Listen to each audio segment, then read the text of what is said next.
This 90-page report released this morning by the Federal Transit Administration requires the MBTA to address a long list of issues aimed at improving the safety of the T.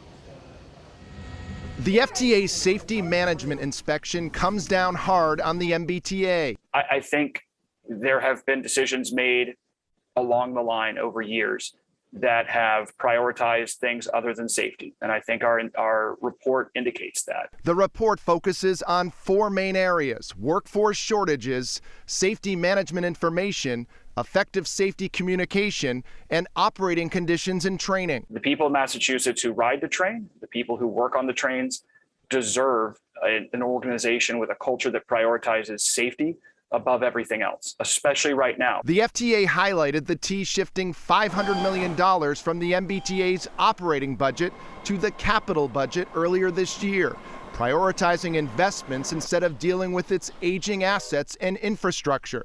It also criticizes the state's Department of Public Utilities for failing to do its job.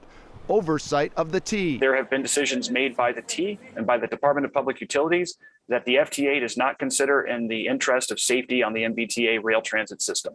That is not in any question.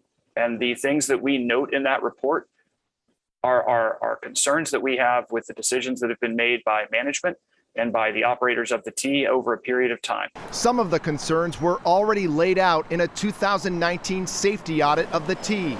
The MBTA's general manager defended his agency. I don't accept the idea that that sort of nothing has happened since 2019.